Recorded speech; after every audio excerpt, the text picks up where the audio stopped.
Rheumatoid arthritis is one of the most persisting diseases. That is, it makes a person to suffer for many years with phases where the person feels completely better.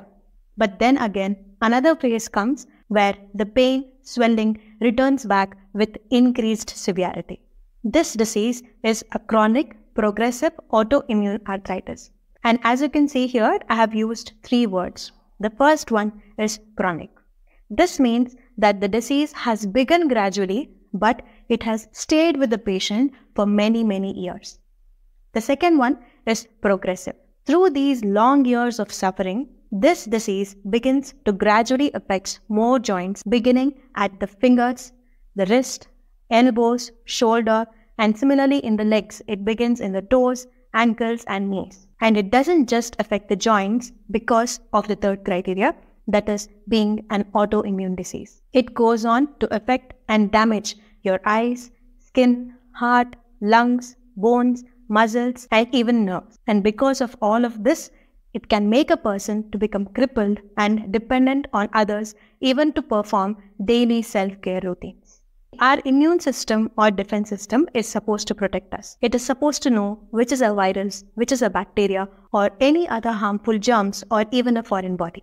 But in autoimmune diseases like rheumatoid arthritis, our immune system loses this ability to differentiate between our own body and what is from the outside and dangerous. So ultimately, just like how it destroys the germs from the outside, it begins to damage and destroy the tissues within our body. This is the reason why rheumatoid arthritis can be so painful, so damaging, and persists for so many years.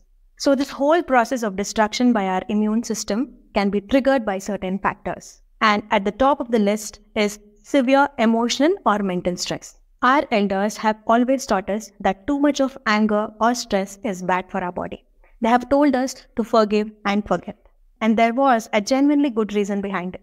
It is found that people who are always frustrated and angry or under some stress have higher chances of developing autoimmune diseases. These feelings kind of turn you into a candle that is burning and melting itself, which can be a very good representation of self-destruction in autoimmune diseases. So, it is very important that you learn to manage your emotions in a positive, healthy way through pranayama, yoga, meditation, or even you can seek out for guidance through counseling. There are multiple other risk factors which can also trigger the beginning of this arthritis.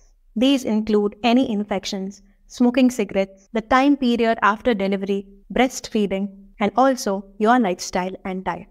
Rheumatoid arthritis goes through different phases of progression. The first stage is where antibodies are produced by our immune system to destroy our own body. The second stage is where the stage of inflammation begins.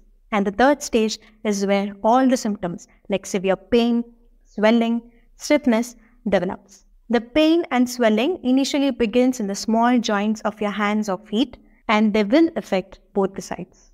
There will also be severe stiffness of these joints where even 1 hour after waking up, the person finds it difficult to move or use his joints. Together with this, there can also be weight loss and weakness. The next final stage where the person ends up developing a permanently abnormal shape of these joints, which is called as deformities.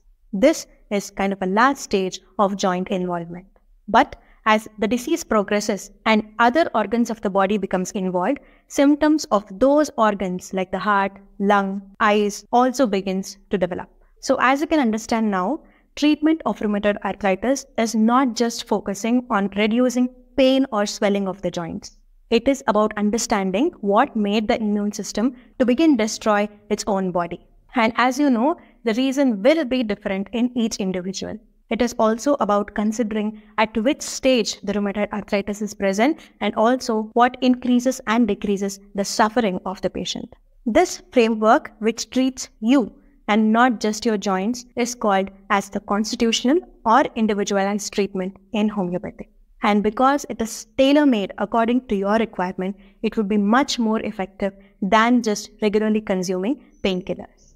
If you do a simple Google search, you will get several homeopathic remedies like bryonia, rustox, causticum, colophyllum, nadromure, and others. But I'm sure you would not be able to make a personalized treatment for yourself out of these remedies. So rather than that, improve your quality of life by being in touch with nature every day. Practice yoga, pranayama or meditation. Change your diet into healthier alternatives. And do seek out professional help to manage your emotions. And remember, you will be able to manage this disease much effectively through homeopathy. For more details, please check the link in the description below. Stay healthy. Thank you.